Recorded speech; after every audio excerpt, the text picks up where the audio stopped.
Go ahead. Hello, everyone. Thank you so much for coming. It's been such a long time since we've met, June, I think. And we're happy to be back. And to start this, I need the approval of the agenda for September 19th. We worked so hard on it. Move to approve the agenda. Thank you, Carl. Second. Thank you, Brian. Thank you, everyone. We vote yes, Yay. approval of the agenda. And then I need approval of the minutes from June 20th. Do it again. I move to approve the minutes from June 20th, Thank you, Carl. 2024. Thank you, Brian. Second. Everyone, anyone? All good? We've approved the minutes. Thank you. And then is there public comment? A lot of visitors. Visitors? Public comment? No? Okay, so that brings us up to 2.1. I'm so excited about it. We're going to introduce our new city manager. He's going to tell us about his vision for economic development for the city of Scappoose, which we're so excited to hear about. I'll work on the entire vision. Need like a flip chart or a whiteboard? Yeah, we were gonna go through all of that right now. But all figured out. I told NJ. There we go. No, I'm excited to be here, and I'm excited to work with each of you. One of my passions, I have a big history with doing different things in customer service and sales in different industries, both in the private and in the public.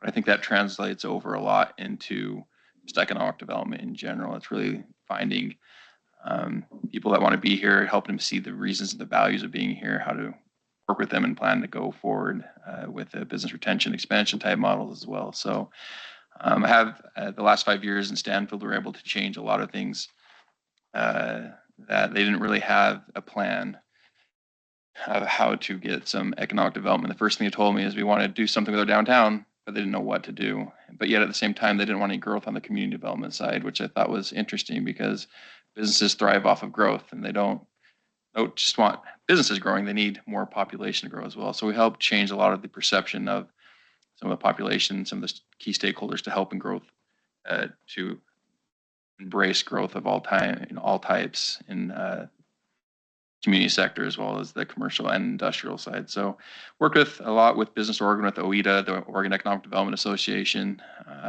many different key stakeholders with Pacific Power up there. We didn't really have a cool economic development team, so we did a lot of things grassroots. We worked with our fellow cities and counties and just kind of did our own thing. But really, a lot of it's relationship building and being able to sell the benefits that we have. And I look forward to working with you. But the overall vision, I'm going to be working with you guys on that one. It's not just my vision. Would it be weird if we all stood up and clapped for him? Because I'm so excited. Anyone? So excited. Whatever. Like super excited. Thank you. Thank you so much. Thank you. All right. We have been an economic development committee since 2015, Brian. That sounds about right. And let's see, Brian, George, and myself are part of the original. Okay. And we've been raring to go for 9 years. So we're happy to get something to happen. That's amazing. Yep. Okay, so going on to our community updates.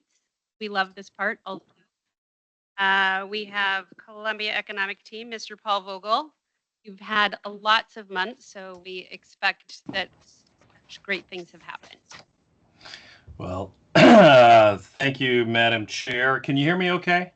Yes. I've been on Teams, Google, and Zoom today, so I never know which one's gonna flap out on me. We do have an awful lot going on. I'm gonna try and keep it to some high points for you. First of all, I'd like to extend our welcome to Ben. I've had the opportunity to meet with him already. We have some, I wouldn't call them some of them are shared experiences, but experiences in shared places. And I'm here to tell you that he's already exhibiting that he's somebody who cares about the community and priorities and what his opportunities and challenges are, and has shown that he knows how to make the most of them. So I'm probably second to the chair in my excitement to have Ben here. he already is engaged with CET and is showing as a great partner. So Ben, welcome. I'd also like to jump the gun and welcome Chelsea Lynn, who's another face on the screen here, is the new director at PCC OMIC Training Center. We've had a chance to engage with Chelsea quite a bit. I was fortunate to be on the hiring committee. Natalie is Natalie. And I was excited from her first interview, her second interview, and she was head and shoulders my top choice. She comes from a manufacturing family. We care a lot about manufacturing here. She's got a deep background in higher ed and workforce training. And best of all, she has a grandchild in Scappoose, which means she's got very, very important ties here and already is engaging with the community. So a couple of new faces, but great faces and great additions to the community. In terms of recruitment, I'll touch on just a couple. One is Project Spice. I don't know how much we've actually talked about this in the past. I think maybe Carl mentioned it for us at the last meeting. Project Spice is an aviation and aerospace manufacturing company. Scappoose is among 3 finalist sites between Scappoose, Montreal, and Texas, someplace in Texas. Yeah. And OMIC and the community are clear anchors for the pitch for Project Spice. We've been doing information requests ever since their first follow-up visit. I think I reported the board 16 on Tuesday. Now it's 18. We're expecting another site visit in the near future. A recommendation for the project team to the CEO in October and a decision in January. That would be about 250 jobs at full build out and would be the most incredible partner to OMIC R&D and PCC OMIC. So they're a key part of the pitch. We're very encouraged. It's extraordinarily competitive, and it's about a $700 million investment. So the other folks are trying just as hard as we are. Down the road in St. Helens, Restercap is the new owner of the Armstrong manufacturing property. They've been in that process, mostly due diligence and remediation and phase 1 and all of that, and working things out with DEQ. They expect that to be a multi-tenant facility. They also expect to explore some options for distributed and stored energy at that facility. Project Arcadia is a restart of the St. Helens Mill, and they have signed a purchase sale agreement with the city of St. Helens. They're in the process of a 90-day due diligence period themselves. We've connected them with Business Oregon around a number of programs, including Brownfield. And in fact, I think there's a meeting this afternoon. There's a meeting at 1 o'clock today regarding that stuff. So we've been working with them a bit. They have a relationship with the city, moving forward on that. Not a project, but a property. The Cascades Scappoose plant, now termed by Cushman & Wakefield as the Cascades Business Center, is officially on the market. It's been on the market for some 6 or 8 months, but not listed anywhere. And there were some people that were dabbling around and making silly noises that they thought they were going to build it or buy it. They didn't. As of yesterday, it's on the market. No price listed. We think it's in the neighborhood of the high 30 millions. I mentioned Restercap and their potential for distributed energy. Energy is really at the forefront of everything that we're doing, whether it's securing energy or doing the planning for additional power capacity, but mostly transmission capacity. And we did 2 grants, one for the county, one for the city of St. Helens. St. Helens, that will be the preliminary work for a new substation that will be at the mill site, but also because of the transmission system will help serve the PUD and Restercap in St. Helens. And the other is a community load and transmission planning grant, which is going to Commissioner Garrett is on the line here. It's going to be leading an effort of community members, interested parties, business people, the utilities, the regional power planning utilities, congressional offices, to make sure that the community's priorities are put to the forefront, not just utility priorities, because Project Sprint pointed out pretty clearly that we are no different than anywhere in the country right now. We're energy constrained, and we're more energy constrained than we thought we were. So that is underway.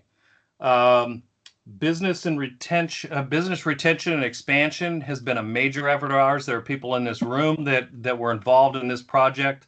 This is an ROI grant funded project where we targeted 100. We interviewed 75 businesses throughout the county across all sectors and types.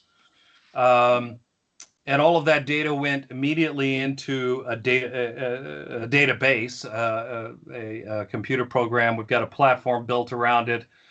We'll have a database that we can run sorts any number of ways. I think Ben may have actually been at a presentation on Scappoose this morning. I would like to offer now to have Sierra Trask, who's running that program, come and present to the Economic Development Committee at a future meeting. But there are a number of community meetings going on, and then we'll take that data. We've got a strategic planning, strategic visioning workshop set for, I think, the 15th of October. And recommendations coming out of that will be fed into Columbia Economic Team's strategic plan going forward. Couple of other things we're working on. Well, there's permitting going on with Next Renewables in Clatskanie. There's a DEQ water quality hearing coming up the end of this month. We'll participate in. They're still working on their EIS, but they expect to have the draft EIS back by the end of December.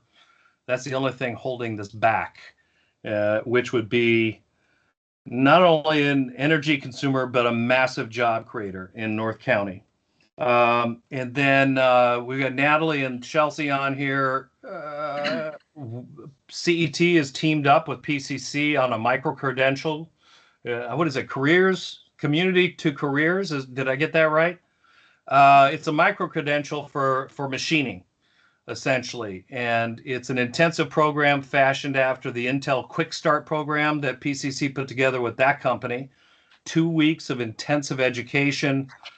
You walk out with the basics of every skill you need to do machining in today's modern manufacturing environment. Our role is the outreach to businesses and recruiting businesses to come on board and use it as not only a recruitment, but a retention measure for their businesses. That's not just limited to Columbia County, that's throughout the Portland region as well. I think Ben mentioned OEDA, Oregon Economic Development Association. We were invited and have been put on the board of the Economic Development Association. So we've got our annual conference coming up, and we hope to be bringing back some information and going to them for some support on several of the projects that we're working on.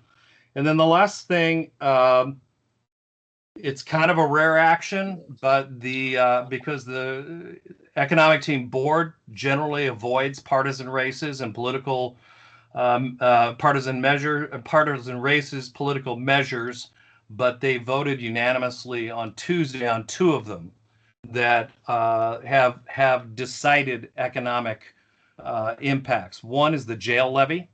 They voted to support the jail levy in the belief that that public safety is essential to livability and also economic viability, and that a jail is essential to public safety.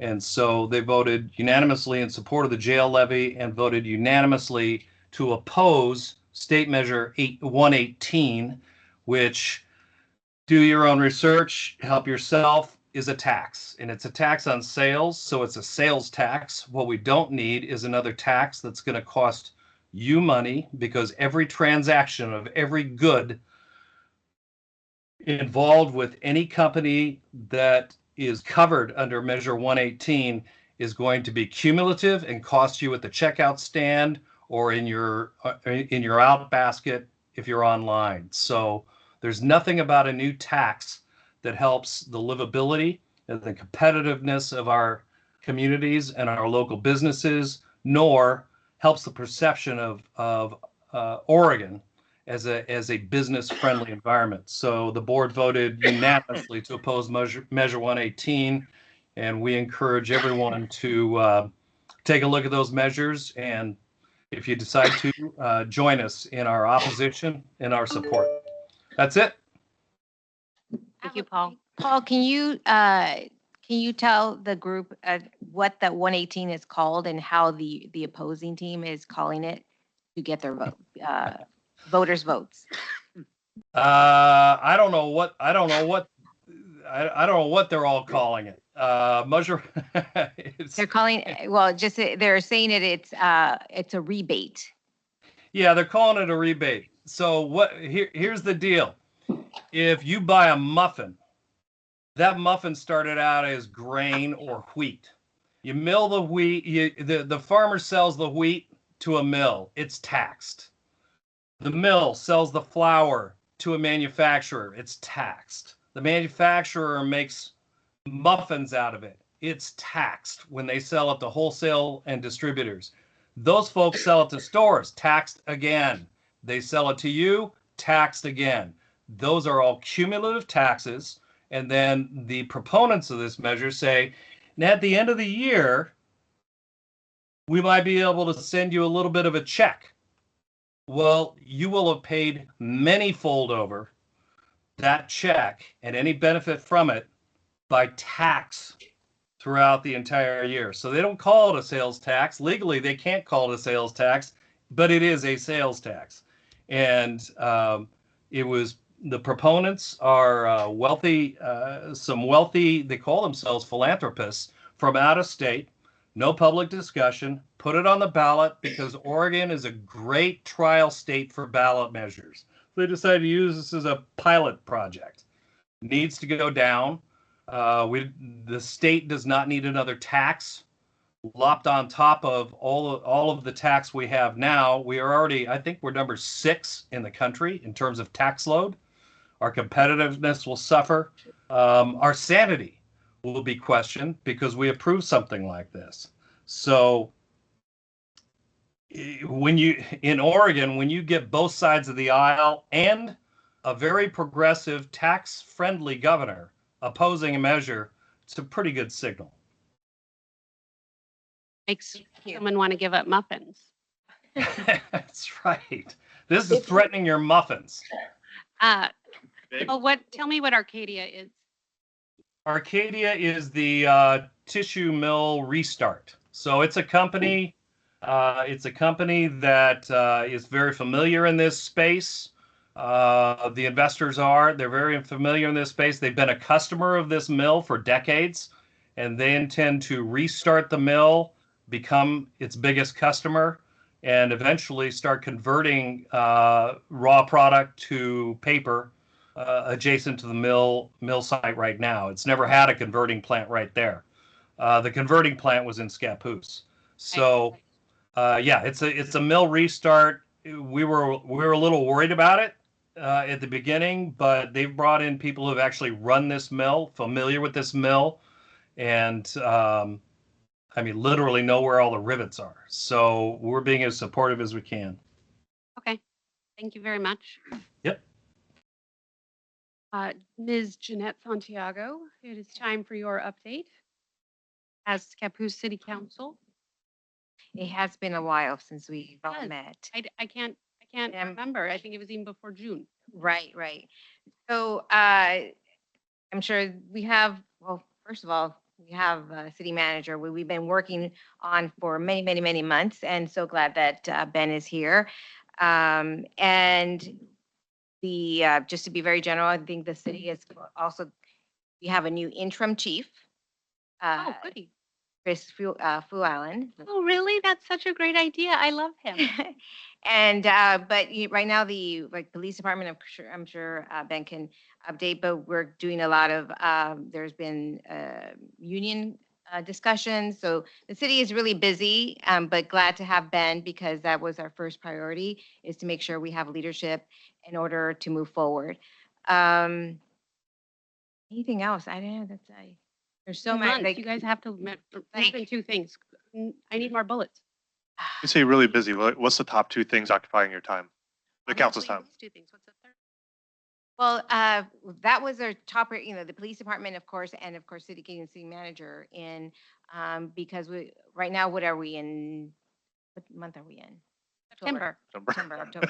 Oh my gosh. That we are eventually going to be working on new goals and working with Ben in order to either figure out, we really want them to be community and council goals. Getting input from the community and then make them council goals. So we're working on that as well, and maybe a new strategy to do that. But we haven't actually, we met this past week, but there was a little hiatus of us missing or not having sessions. But because we had so many in May just to get Ben on board. But yeah, do you guys have any other questions? I mean, those are the main things that we're doing. Yeah. Okay. Can't think of anything else. Thank you very much. Unless you guys have, Got their turn. Is the grants, full grants? yeah. That's been a while too, though. It's been since the last meeting. Okay. I'm looking forward to hearing about the grants and our strategic plan. Okay, thank you so much, Jeanette. Mhm. Mr. Casey Garrett. Hello. I almost was unable to figure out my computer, but finally everything's working and I can hear you guys. So third time's the charm on logging in. Been a while. Good to see you guys. Sorry I can't be there in person. I'm catching up on a few things and taking off to Salem right after this meeting for a legislative retreat. I chair the Governance, Revenue, and Economic Development Steering Committee for Association of Oregon Counties. And over this weekend, we will be setting priorities for this next session and the session to follow that. So hopefully we come up with some good priorities that positively impact counties. One is going to be tax and assessment, stabilizing the funding we receive from the state to perform our tax and assessment responsibilities. Which provide funding to each of the cities and all the special districts. So that's important stuff. We are also have big concerns about Measure 118, as Paul Vogel described so well. I guess the only thing I would add is the huge irony to calling that a rebate. I guess it's a forced tax through a bunch of other stuff, but I almost feel like it's dishonest to call it a rebate. And then it is expected to be the largest tax increase in Oregon's history. So those are just 2 added points. So very important to get out and take a good look at that. And I'd say vote no on it. Another big deal is the FEMA buy-up. The county specifically, and especially in Northwest Oregon, but I think 30 or so out of the 36 counties, this will have very severe impacts. It's going to be a federal mandate coming down on the counties, which and the cities that will highly restrict any development within floodplains and any even maintenance on existing structures within floodplains. So pretty well devastating to the ability to develop land, both for residential and commercial industrial purposes. We, as a county, are joining other counties in joining a coalition to hopefully litigate this, but we'll probably have to deal with the restrictions before hopefully we can hopefully stall this out and maybe make some improvements. But pretty big deal, so a lot of focus on that lately. Some irony there is our land development services department just received a grant from the Department of Land Conservation and Development to fund a housing task force to try to figure out how to reach the governor's goals and build more housing. But if we're unable to develop near floodplains, then that could be very challenging.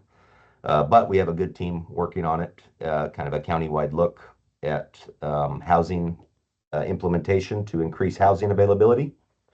The jail levy, Paul also talked about that. I will reiterate, I'll thank the city of Scappoose for their resolution to support that levy along with most all of the cities in the county so far. We are working on Columbia City and Vernonia, but that will have major implications if that levy does not pass to county services and likely to some city services on the expense of housing inmates if they have to be housed in different locations. That's not free. So cities would likely have to incur additional expenses they're not having to now, and we would likely shift to a book and release model.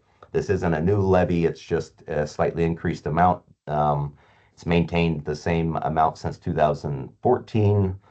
As we all know, expenses unfortunately have went up since 2014, so the increase is simply to cover million and a half or so dollar gap for increased medical, food, and staffing costs that have happened over the past few years. So fingers crossed, that one makes it past the finish line. Exciting news. You've heard me talk about John Gum for a couple of years now. Well, it's finally nearing completion. We will have a ribbon cutting tentatively October 2nd and start moving in October 15th. So we'll be sending out information once that's confirmed on the 2nd to do a little celebration and show off that great new facility that Paul and other economic folks will be housed in. So we're all looking forward to moving county administration, the museum, and economic development center of sorts to the new John Gum building, which has turned out quite nicely. We have construction underway for seismic and accessibility improvements at the courthouse, bell tower restoration work, a new elevator to make the old courthouse accessible. That's all going quite smoothly. And we're negotiating with the state on the next round of funding that was allocated to us a year or so ago on additional improvements to the courthouse. So hopefully we get that buttoned up soon and get that work started. And other than that,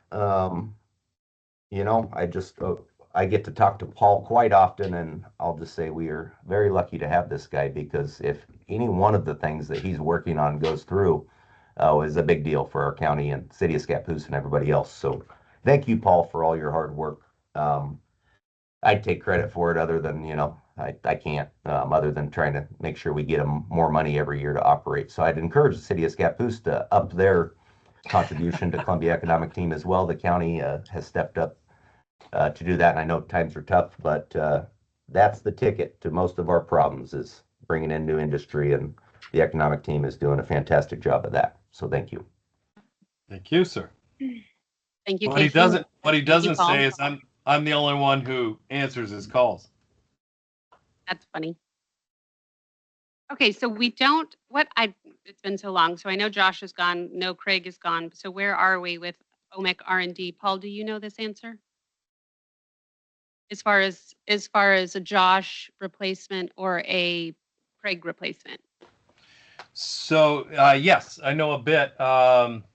And I was actually talking with Craig earlier this week. He's taken a position with Solid Waste and Recyclers Association as their government affairs guy. But at OMEC R&D, there is an interim executive director, Don Hendrickson, who spent, I don't know, about 35 years or so with Boeing and was part of the AMRC in Sheffield, which OMEC R&D is fashioned after, including having built one of the buildings at AMRC.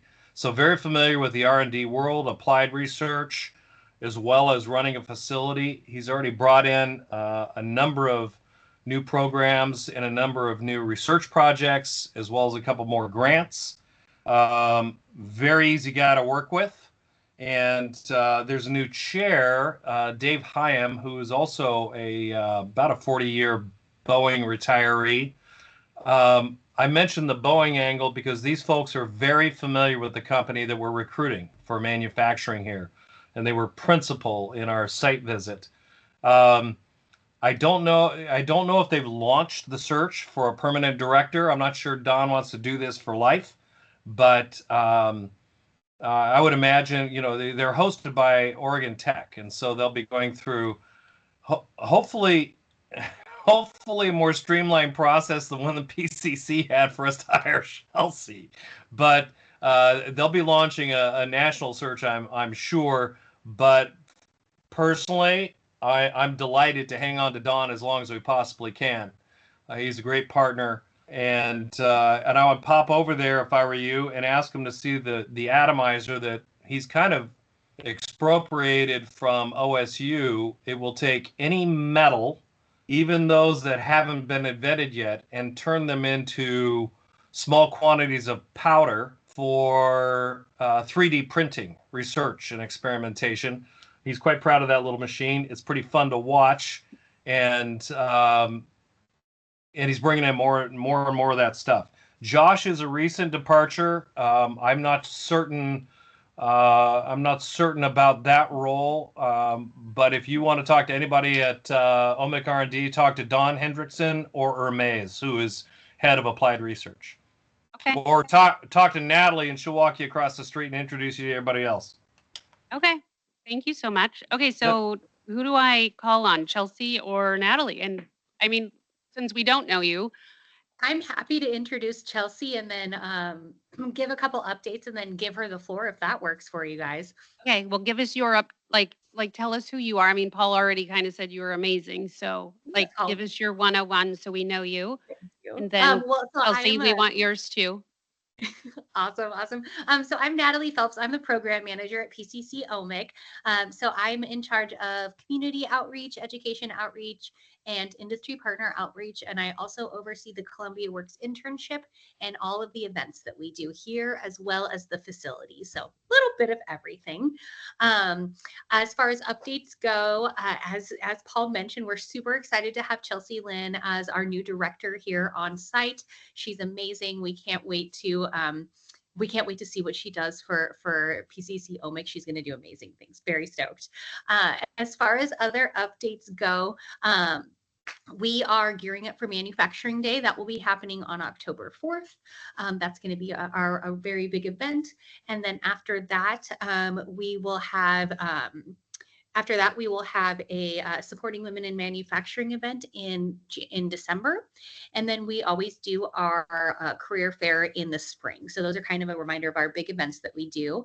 A couple other things that are coming up, our fall term is starting. So we will be having a week of welcome event on September 25th.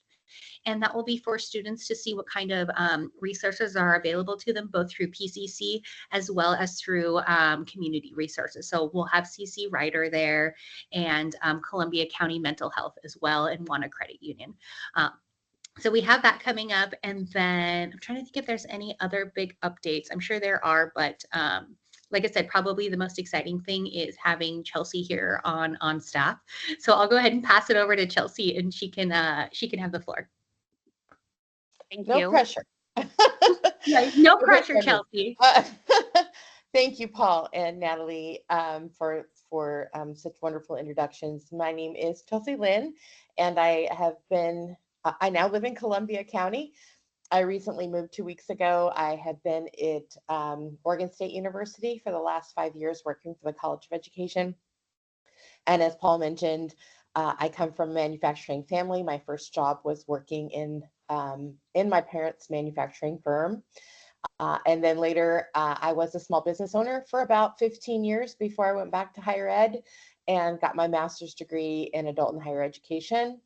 And I'm very passionate about CTE courses. My oldest son is a CTE instructor from Brinson High School, and my youngest is in manufacturing, and he works for Peerless Pattern Works in Northwest Portland. So it's very much been a family business in my world. So I love that I'm here at OMIC using all of my skills and talents to support training in Columbia County and Greater Oregon, really to fill those advanced manufacturing jobs that are there. And I was just sitting in another meeting earlier today with the advanced manufacturing in Hillsborough, and so many job openings with different firms, and they're just chomping at the bit to have more trained folks. So I am excited to be here and to participate with such an amazing group of people. So thank you for letting me have the floor. And I look forward to spending more time with all of you. Thank you, Chelsea. Chair, can I say something? I remembered what my other update was. Oh.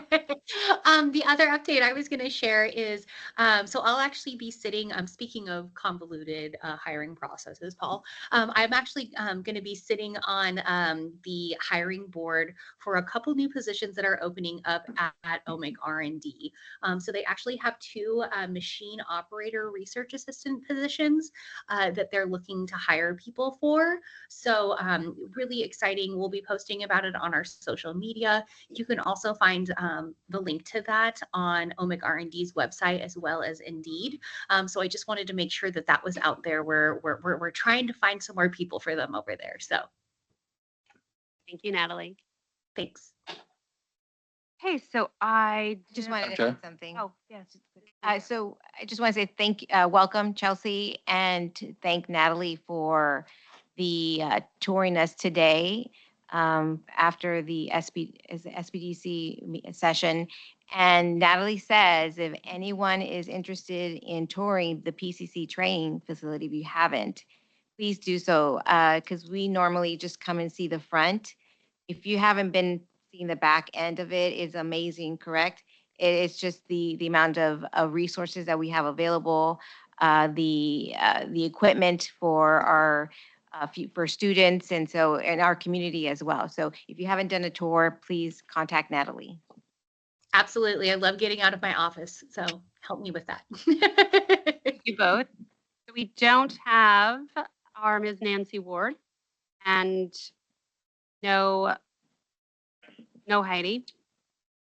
So we do have our Jeff, though, our librarian. And you guys, just so you know, I'm going to call on you because we know who Ben is, but he doesn't know who we are. So after these two, we're going to go through and we are. So I didn't want to put you on the spot. You have to talk long so they can think. Tell who you are. Well, we think we should Oh, know who okay. we are. Ben. Okay. You know who we are, Jeff.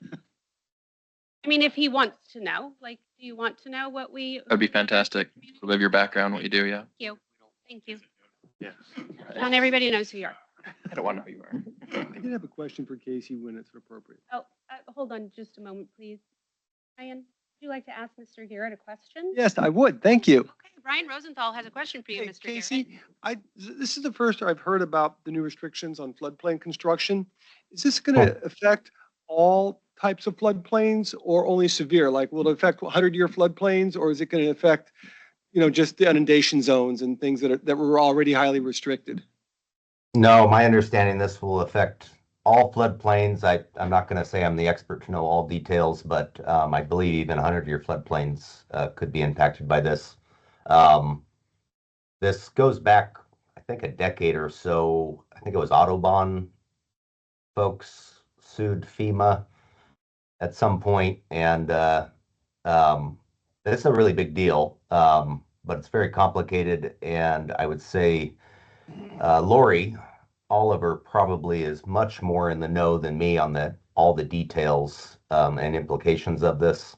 It's kind of been a known problem coming down the pipe for a while, but then the mandated requirements on changing our development codes or modifying our development codes, that they're asking for that to happen by the end of this year, and that wasn't expected. There was a lot of thought there'd be more time to fill all this out and see where it goes, but now they're saying that they want this to happen kind of immediately while they're still figuring out the details. And Paul has his hand raised, and I'm sure he could elaborate some more as well.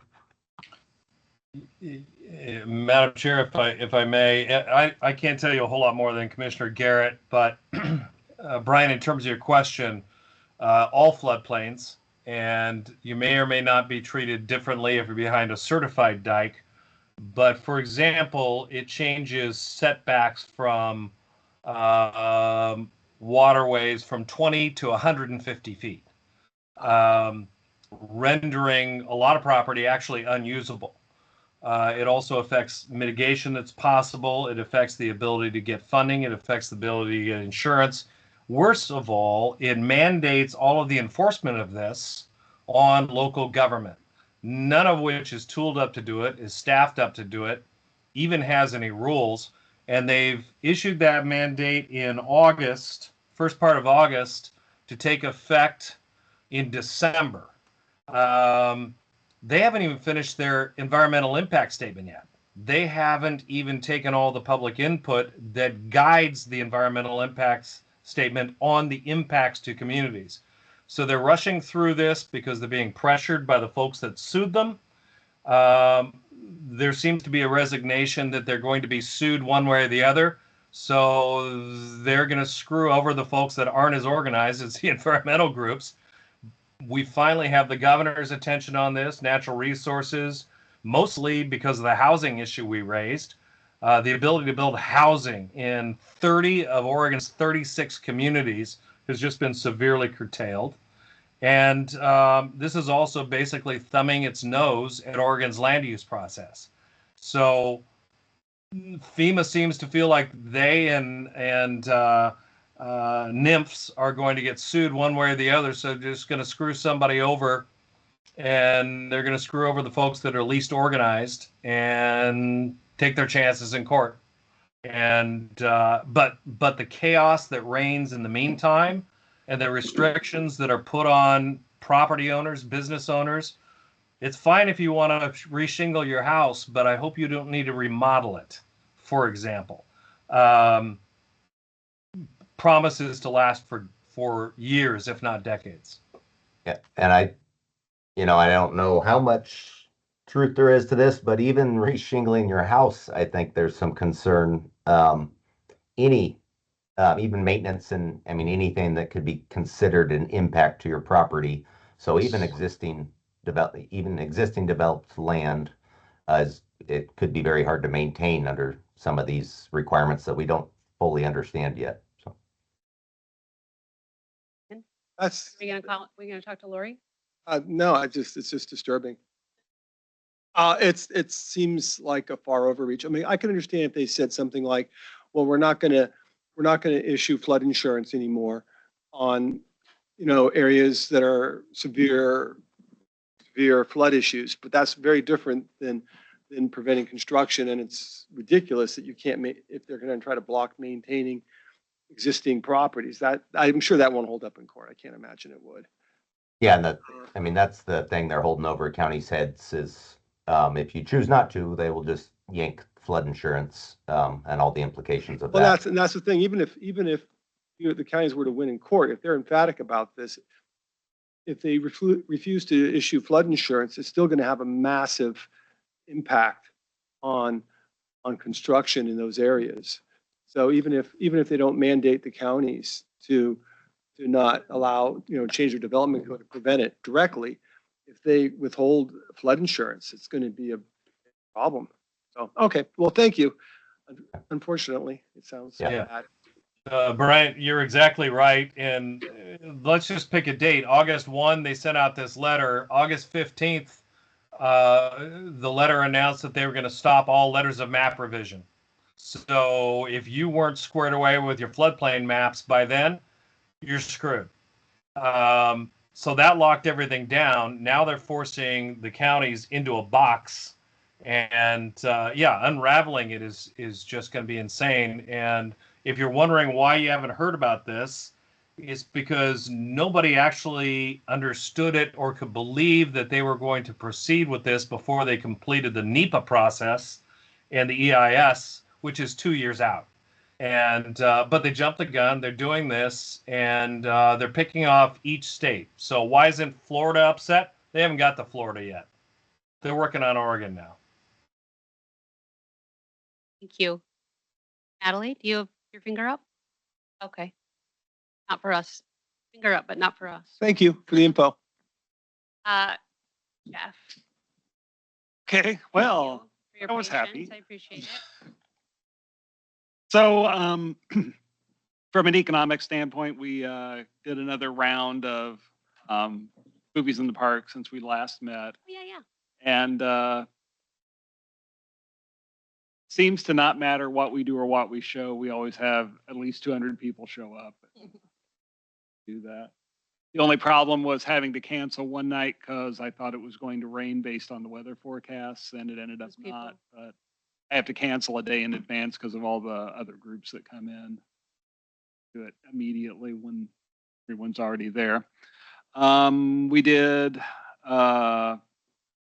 children's programming all summer, every day of the week. So we're the rec department for Scappoose. And that generated record use, both of the library during those programs and record circulation. Fantastic. So Your walking group. a few people still show up. We're missing you. It was just one time. I missed one time. Yeah, we're doing an OHSU sponsored walking group as a research project. Every Friday. It's every Friday, but it's a closed group because it's a If you have a friend, longitudinal I'll bring you. study. That's what I've got. Okay. Hey, Jeff, how did the Summerfest results go? Because I don't think we've had a meeting since that. We have. We have, but yeah. Okay. It was never in June. June 8th. Oh, that's right. We had one in late June. Oh, I wasn't here. My bad. You want us to go over Oh, that again? don't need it.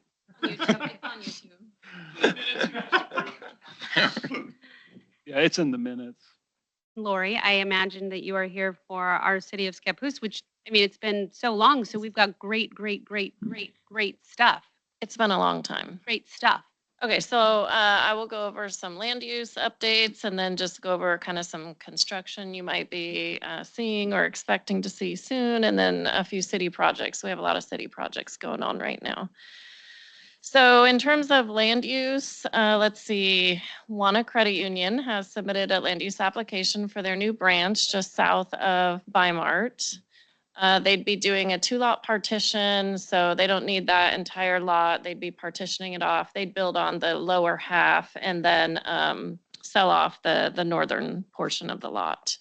So they're in their, we've reviewed their first application package and they're putting together their second, just responding to some of the things we were asking for. We're about to issue approval for a 3-lot partition, which will support duplexes. So 6 new duplex units. We're looking at a 2-lot partition right now. We just deemed it complete. It'll support another single family residential home. We have a pre-app application scheduled coming up soon in October for a self-storage facility on the Cinnamon Tree property, so total redevelopment of that property. We also have a Northwest First Street Apartments. So this is a 36-unit apartment complex. It's just west of Inroads Credit Union. That did get Planning Commission approval back in 2019, but it expired. The approval expired in 2021. They're bringing it back. The Sharp property? Yes, it is. Yep. In terms of, and then just an update for the 3-restaurant complex that got approved earlier this summer, and that's just north of the Fred Meyer kind of complex. We are expecting construction documents soon, so we haven't received their plan set yet, but once we do, we'll start reviewing that. You know the restaurants yet? We do not, other than the one, which was the Right. one we already knew about, which is Right. Taco Bell. So, just for your benefit, you're new. 2 fast food restaurants, which would front on Columbia River Highway, and then 1 sit-down restaurant that would be further to the east and kind of take access off Old Portland Road. So it's kind of sandwiched between Old Portland and Highway 30. In terms of construction, starting soon for housing, let's see, we're pretty much done with plan review, ready to issue plans for Kale Street subdivision, very small 8-lot subdivision. It would finish off the north side of Kale Street. Huser subdivision, we're about to issue construction document approval. They did get an early grading permit, so they stripped the site here recently. That would be 37 lots. They may wait until spring to start construction on that. And then Dutch Canyon Phase 4, which is south of Callahan Road, that is 33 lots, and they'll likely start construction on that probably in the next month or so. Well, that one's paused for quite a while. Yeah, they're working out franchise utility relocation on that. And then let's see. Okay, so lots of city projects going on. We have update on our basalt well. Typically, the city drills down into the alluvials. This is different. That's about a depth of about 200 to 230 feet that we're usually getting into at the alluvial well depth. The basalt well is something we've never tried before, but we're hopeful that we would hit some very, very pristine water. That would be down at a depth of about 400 to 600 feet. We're down at about 380 right now, and then we had to switch out to a different drill bit and rig, and there's been a bit of a stall, so we're waiting. We're hoping they start that process up again in the next week or so. So that, fingers crossed, that would be an excellent source of water. Nobody else in the area is tapped down that far, so it could be quite pristine. Smith Road Pump Station is being remodeled right now. That's the largest sewer pump station in the city. And so it's being updated with larger pumps to handle larger flows. They're updating valves and mechanical equipment as well right now. We also have very close to that a creek layback project occurring on the Grabhorn Park parcel.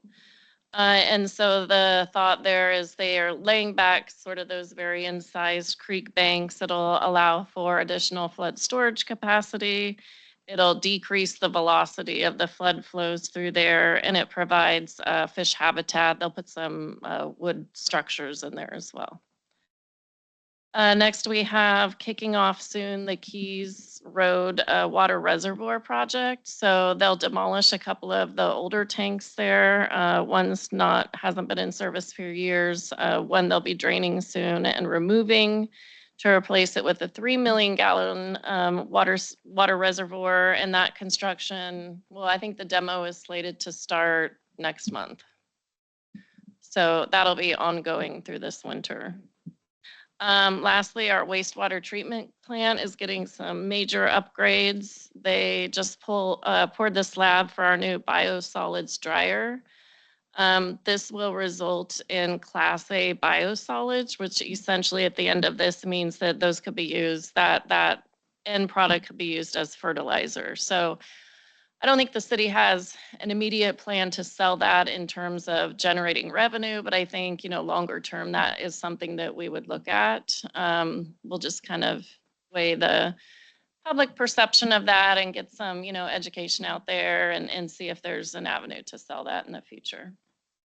It also involves right now updating a new aeration lagoon and updating aeration pumps and a new headworks building and UV disinfection channel. So a lot of upgrades to that plant just to handle the future population growth we're expecting. Lots of good stuff going on. Happy to answer any questions anyone else has.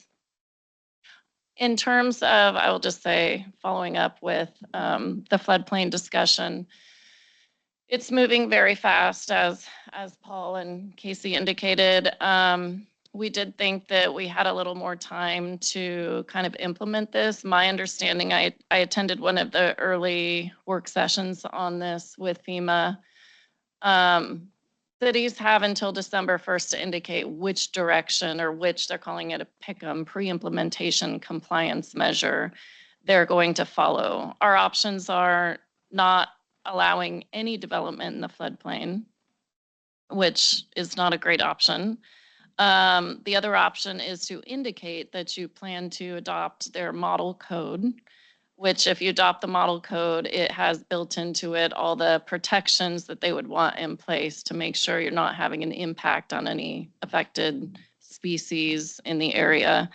Or number 3, you can still allow floodplain development, but require every floodplain development permit to also conduct an environmental assessment of any impacts to species within the floodplain and then mitigate for those impacts. I've looked over the model code. There are terms and concepts that are new and not so easy to digest. Supposedly, there will be additional kind of community trainings and outreach work sessions with cities and floodplain managers moving forward this fall. At this point, I think the model code is likely the direction we would initially indicate that we would go. But that will be a discussion with council later this fall once we have a little more time to digest this. From my reading, this, Paul mentioned the 150-foot essentially buffer next to creeks. That is true. However, the rules and regulations from the model code only apply to that portion of the buffer that is within the 100-year floodplain. So anything outside of that, essentially outside of that 150 feet, doesn't have to comply with these rules, only the portion that's within the 100-year floodplain. In Scappoose, for instance, if, say it's a property adjacent to the creek, in fact, this 3-lot partition I mentioned a minute ago is on the corner of 4th and JP West. It sort of abuts to Veterans Park on the west. It's been for sale for a number of years. They are not impacting by way of the site plan they've shown us, the 50-foot creek setback or the floodplain on the property. So even though, let's say, under the new guidelines, the 150 feet exceed, basically would cover the entire parcel heading to the east, the portion that is governed by these new rules only applies to the portion that's within the floodplain, which they're staying out of. So practically speaking, in this case, it would not affect this development moving forward. So if I understand you correctly, what you're saying is that new restrictions in the 100-year floodplain will cover that area. So you'd have 150 feet from the creek in the 100-year floodplain. Within the 100-year, yeah. But once the 100-year floodplain ends, you don't have additional buffer beyond that. No, you do not. Okay. This is only getting at FEMA regulations. So it's only within the FEMA floodplain that this additional requirement would come into play, not beyond it. Okay. Yeah. Thank you. Yeah, you bet. Again, it's fast moving, lots of stuff there. Everyone's trying to digest it super fast. And again, to their points, how do you typically with most any land use, and here especially in Oregon, if it's not in the code saying this must be done, this is a requirement, it's pretty hard to require the applicant to do that. So this being a new requirement, not in our code and not giving us time to put it in the code is the challenge and the issue.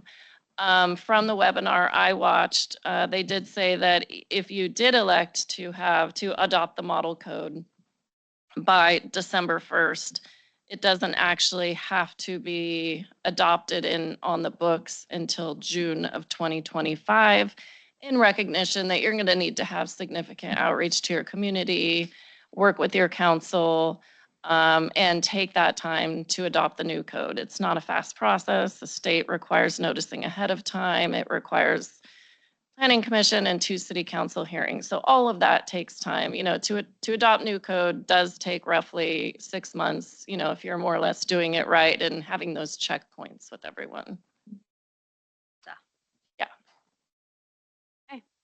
Thank you very much. Can I add something to that? I just want to, Yes.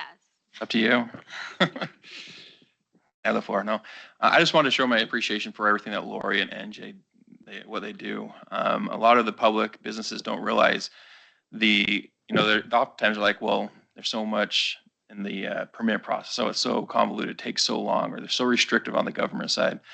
But on the municipal side, what Lori and NJ have to do with dealing with DEQ, dealing with the state, the feds, to actually get these codes adopted is very litigated. It's very, convoluted, and so many little laws and things that they have to follow. I had the opportunity to update our planning development code up in my prior city, and just the amount of work that goes in to making sure that we fit the mold so that we can go forward with our land use is extremely intense, and so very much important because getting the zoning in place, getting the right laws and codes in place for businesses help the city grow, which is a huge part of economic development. And when we met with the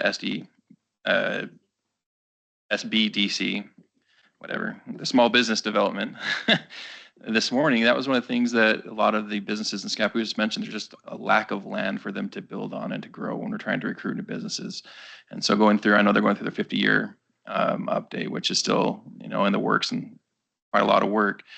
That will be extremely helpful to help in the economic side as well. So I just wanted to give them a lot of appreciation of the work most people don't see that they're doing. And when you ask what's the city been busy doing, they're really busy going through a lot of this very technical work. Big fans of Lori and NJ. Thanks, Ben. You know what they do. So before we go to 2.3, we're gonna have to go fast though. You guys aren't gonna be overly verbose on your introductions. Ben, Brian, would you like to start since you're the Sure. most verbose? Inquisitive is what I would say. But anyhow, Brian Rosenthal.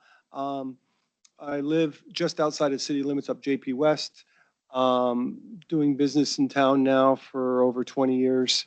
I own more small commercial spaces than any other commercial landlord in town.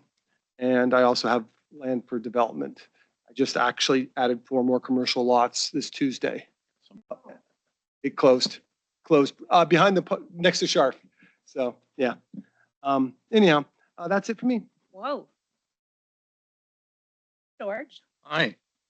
Well, I George Haveman. was a builder and realtor and many other things in the community for many years. And I've retired a few years ago. I built many homes in the area, and now I'm just doing real estate with one person. One time I had 3 offices and 30 people. And I like one person with a roaming office. And you know who the Of person course, is. Michelle, she's wonderful. Yeah, women I found out are much harder workers than the men, especially in the real estate business. So anyway, so now I'm just kind of retired, and I still work with one agent, and I'm through buying property deal. You, So, George. I'm retiring, basically. We'll never retire. Judy's our newest member. Hi, my name is Judy Eisman, and I moved to Scappoose in March. I've been coming up here, though, for about 30 years to Columbia County. My brother and my sister-in-law have lived in Columbia City at that time, so I've been up about 4 times a year, if not. And I relocated from Auburn, California. I was over in the county part, so I'm used to a rural community, and my husband and I were active. I just wanted to check in. I have a background in development.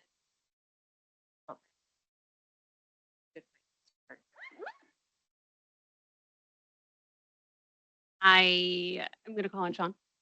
John Finden, Scappoose Grocery Outlet owner, and I'm here for this committee now. Oh, you've been here longer than that. Maybe 3 what? NJ, how long has Sean been here? 3 years. Keep going. Yeah, just love being out in Scappoose. Grew up out here with my aunts and uncles. They all lived out here. Still have them all out. Carl? Carl Fenstermaker, been living here with the family for about 10 years, joined the the committee here 2 years ago. Oh, it's 2 years ago. You guys are time. No, it was 2 years ago. Yeah, I work for a very large mechanical contractor, but a couple years ago went and got my MBA and just wanted to get more involved in community, take a lot of my knowledge of general business and some of the construction stuff and try to inject some of that into that. Christine Turner. I have been here since 2015. I own a business in Scappoose. Let's see, I live in the county. What else is that it? That's it? What business? Oh, I'm an executive recruiter Awesome. for manufacturing. OMIC is trying to hire, so. Oh, and if you heard about the hotel project, that was ours, and it may have been birthed here. Awesome. Get it going. I would like to continue to talk about that, please. Thank you. Before the flood thing starts. Yeah, right. I'm excited to get up to date on that and possibly add some possible ideas to get it going forward. I had two people that were looking at us pretty hard. Okay. And then it just kind of went stagnant. We didn't have you, but now we have you, so maybe we can move forward. All right, let's hope so. Thank you. Okay, so now we are on to Mr. Carl Finstermaker. He has a little soft shoe for us. Soft shoe. How much time do you want to spend shop shoeing on? I want you to, this is one of our goals. So we had two goals this time, and we partner with council on what they would like us to work on and what we would like to work on. So our first goal was to try to take I've spent 9 years trying to redo the facades of some of our Scappoose businesses to make them more aesthetically desirable.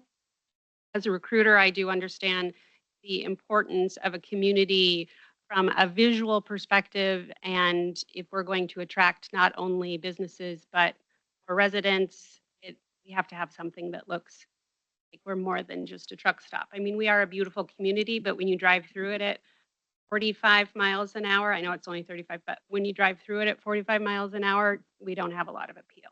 So I want it to look better.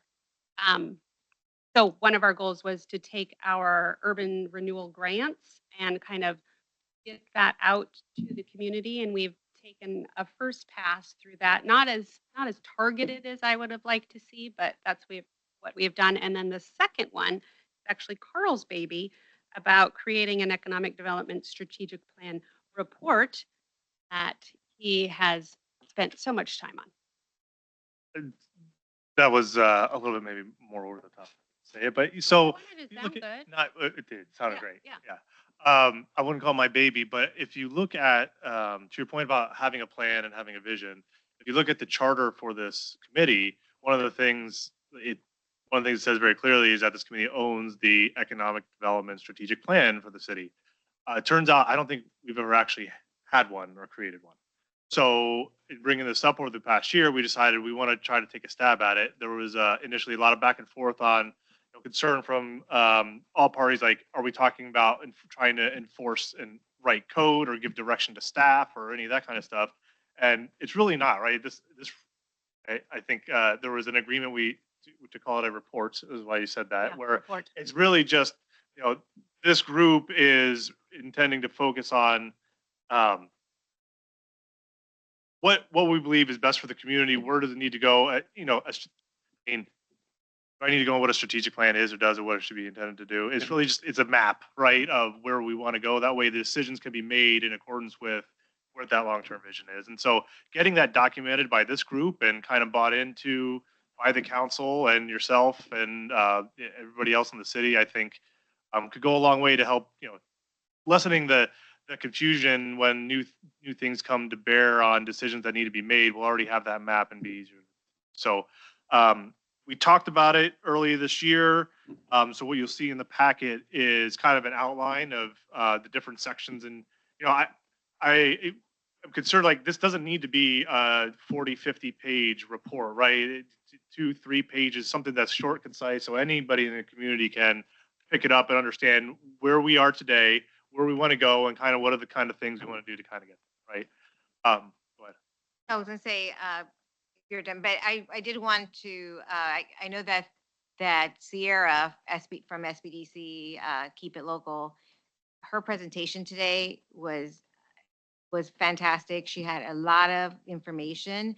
I did pick up a couple of things, and I think that if, I know that she wants to come and present to this committee, but she did bring up, like, for example, the biggest challenges for local, not only Columbia County, specifically for Scappoose. They did come up that some of the issues is downtown. Why can't we have like a theme? And so great information. I just took a few notes, but I think that report would be very useful for this strategic plan. So I'm just letting you know that absolutely. that'd be great. And so I guess that's where we're at today is we left, I think the last time it was kind of a consensus. Hey, I am definitely not the expert in this, but it was a consensus.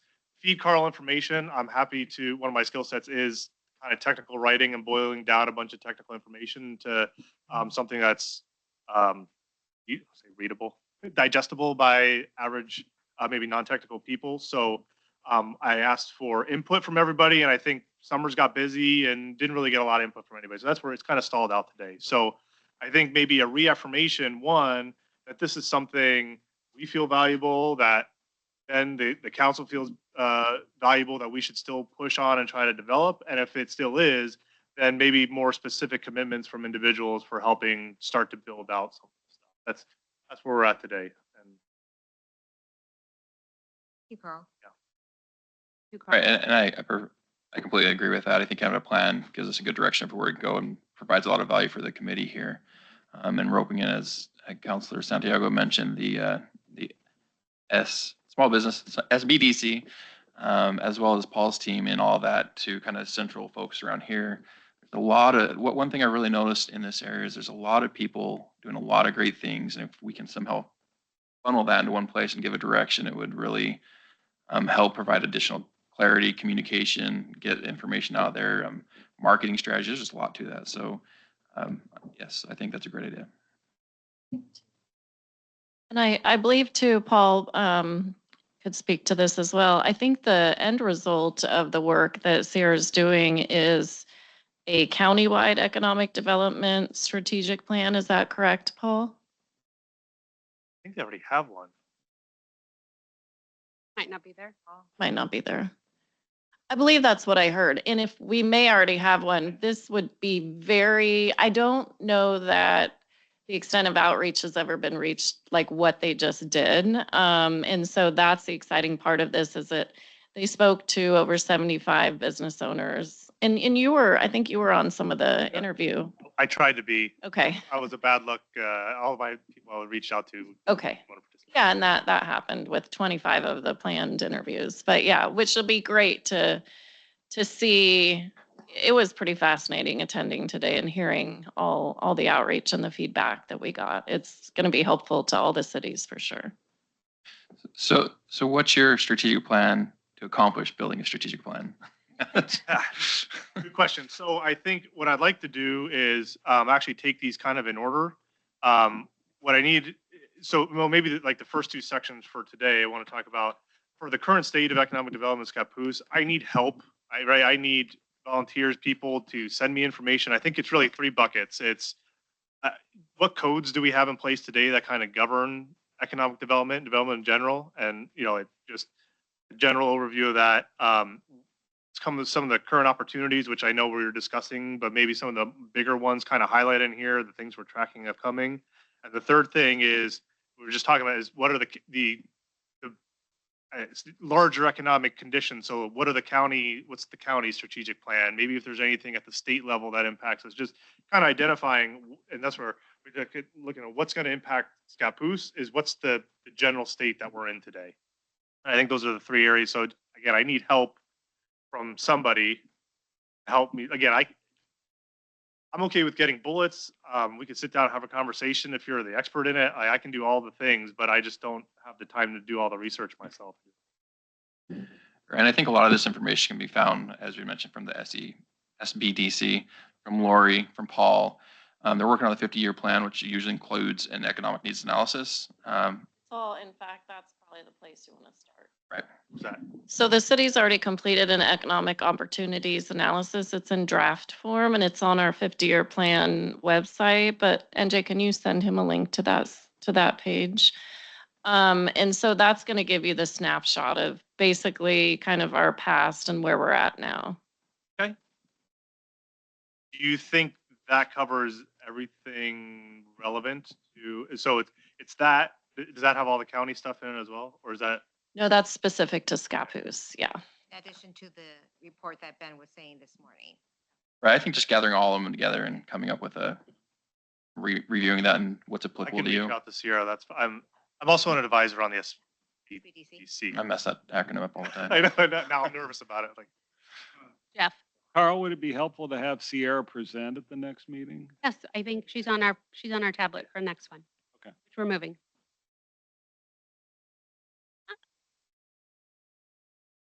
Okay, and so the next one is for the vision. I think this is a huge topic that we should discuss and even gain some kind of alignment in a meeting like this. But I think to start it, I think everybody needs to build one and send it to me. We can. You want to be the repository of it? Well, That depends way on I kind of who, boil it down. depends on 2.4. No. It depends on 2.4. So, so that's what I'd like to propose is everybody send me, at least everybody's welcome that's in this meeting today, is send me what you think the vision it should be. And again, it's things, what's the end state look like? The big question that comes up all the time is where is downtown? I think, and I can resend it out. And if you remember, we polled people who came to the last Town hall. town hall, thank you. And I can't even, I just remember it was all over the place. I could dig those up again. Did you put that back in these minutes at all? I don't know where those are. I can dig it up again. The point, I mean, it just pretty much proved what we all knew is it's a very inconsistent view from our own residents on where downtown is today, where it should be. I mean, there's just whether or not there even should be a downtown was on the table from some people. Yeah, I know. But that's how maybe scattered our residents are today. So your point about trying to get a vision in place for everybody to kind of buy into a different community because it's not going to fit their lifestyle. Like I think that's a thing we need to do. Another possibility is doesn't need to be just one downtown. I know Lincoln City, they have like 4 different districts of their downtown. They all have different themes, different types of businesses they try to attract, and different parts of the city. So there's a potential of just a different districts of how you want to design the city. Oh, we have different lighting structures, so that would work out. Yeah, that was a couple of the people actually had that same, maybe do a Historic downtown. and a government, city services kind of different. Carl, I was also, because I'm a big fan of innovation, being that we have OMIC in our backyard. I mean, we should really hone that into the city as what we stand for. And so innovation, I think innovation should be added to the list. Well, thank you for that. I encourage like I said, before our next meeting, if y'all would send me an email with, again, doesn't have to be all thought out. You could use Siri and just voice to text it onto an email to me. That's fine too. Like no problem. It doesn't have to be fancy. Have a month. Do it. Sometimes it's a lot of pressure. People build up, like you want to sit down and think about it for 3 hours. Like you don't, it doesn't, if that's what's stopping you from doing it, don't. Just sit down and write bullet points out. That's all you need. And then what I can do, I'll sit and consolidate that, see if we can find some common threads, some key points of discussion, and we can have that on the agenda for the next meeting too. Good point. Yes, those two We're things. running out of time.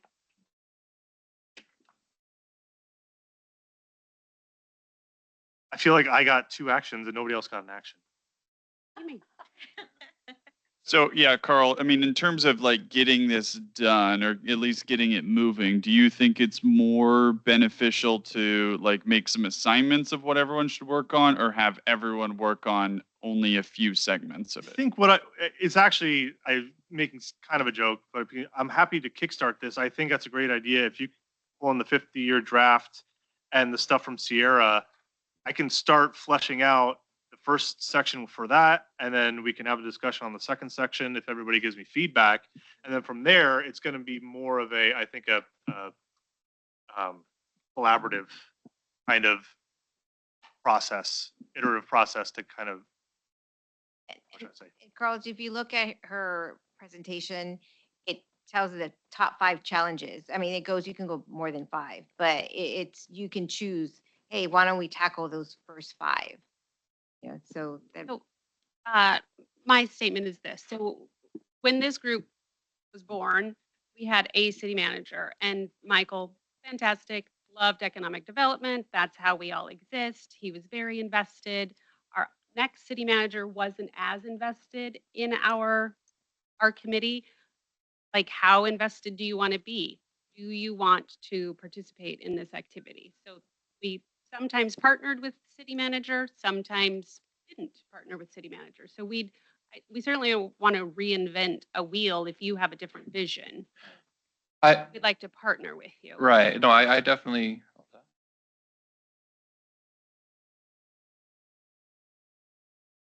Well, typically, yeah, staff provides a lot of the resource and technical support, and I want to be a part of all of that as well. We actually just talked a lot about this actually in council meeting this last meeting about even public meeting laws, which do apply to your committee as well, about better utilizing the staff and sending stuff to them. And because really where to have the conversations is here in these meetings as opposed to outside of the meetings for information gathering or for just trying to figure these things out. So yeah, having a meeting, a public meeting like this to actually hash out, throw things on a board, gather those things and tell what everybody had put in the public meeting, and then come up with that vision. I would like to be part of all of that as a technical support, but really in the end, the committee's coming up with that recommendation that they're going to give to the council. Hey, this is what we think is best. We help provide the technical support, then we present it to the council. And anywhere I can help out with that, yes. Thank you.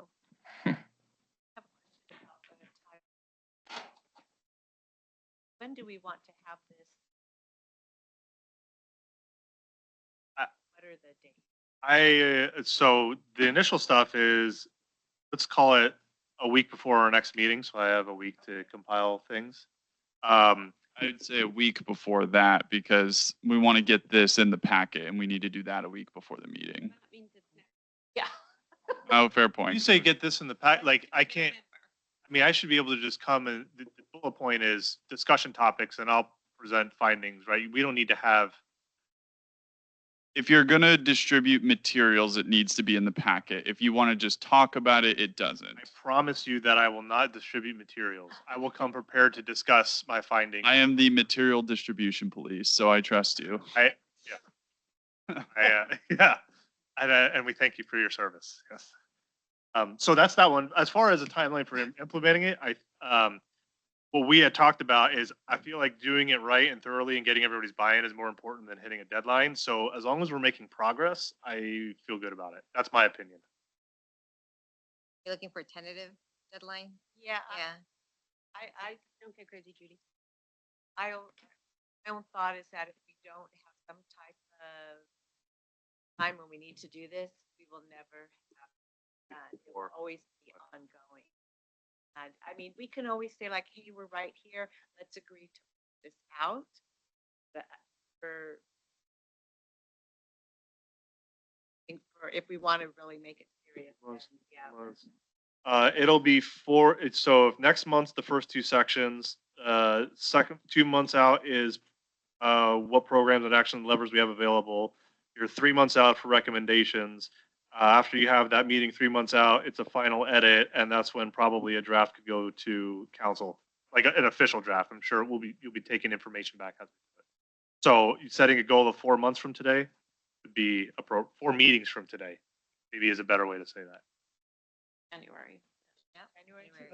Well, what date would we be meeting in December? Seems aggressive, I said. They did the flood thing in Christmas Day. 15 days. If you want to be aggressive, I'm in. I love being aggressive. Okay, Man. if you feel like it's doable or aspirational. We're gonna have to extend this meeting.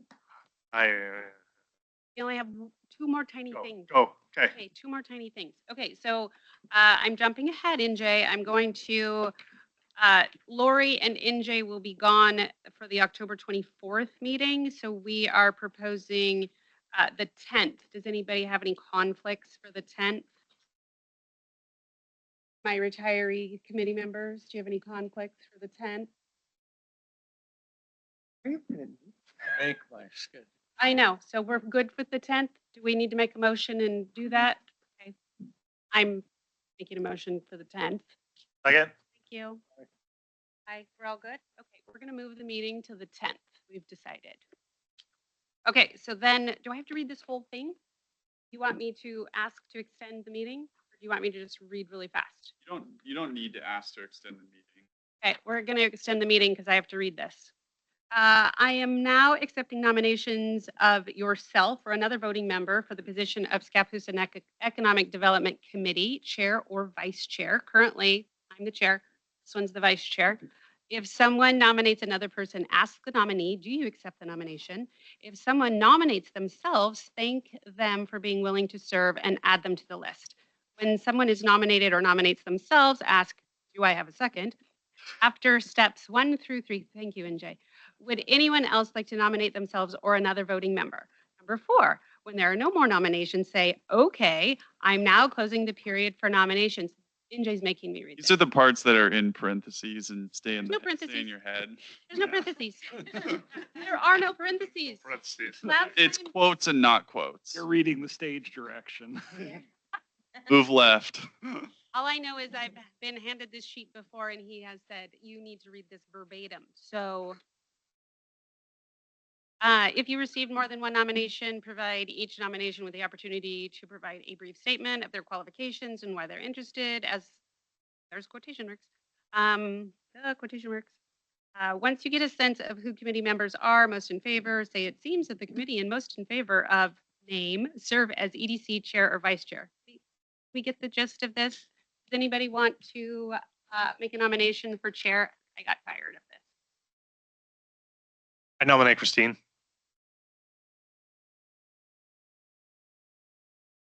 Used on the directions.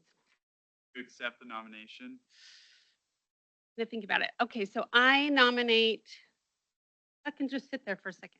I'm going to nominate. Wait, There's a first and a second on the floor. You gotta Do make a decision. it's not in my directions. Procedurally. Is there anybody else who would like to be chair? I've done it for quite some time. There might be somebody who would like to add a new flavor to this seat. More color, maybe? Anyone? Anyone? well, yeah, do it if you want to do it, but I think you should do it. I accept the nomination because nobody else has volunteered other than Carl partially. But if Carl does it, then it's going to be, I'm going to nominate you for you, Vice Chair. Yep. Like to vote? You second your own nomination? That's great. I accept. Thank you. I nominate Carl. I second. Okay, it's fine. Okay, so we already voted on me and now we have voted on Carl. Anyone want Does to? anyone else want to nominate themselves or someone else for vice chair? Ryan, you've done such a great job. No interest. Judy, you're brand new. Okay. Color? Anyone? Sean? Hey, here we are again. Vote? Yeah. Voted. On favor. Go ahead and vote. You. Did. Voted. Christine? In favor for Slade. Aye. Carl? Okay, we did it. Phew. All right. Nice work. Thank you. Let's see, next meeting, October 10th, November 21st, December 19th. I might be in Dominican Republic. I will be in Dominican Republic, November 21st. The farmer's market every day. Through how many more do we have? September. End of End of this month. September. Okay, that's it. Thank you so much. Look at this, we're on time. We're so fantastic. Right. I'm going to run out. Are you, did you close the meeting? You didn't know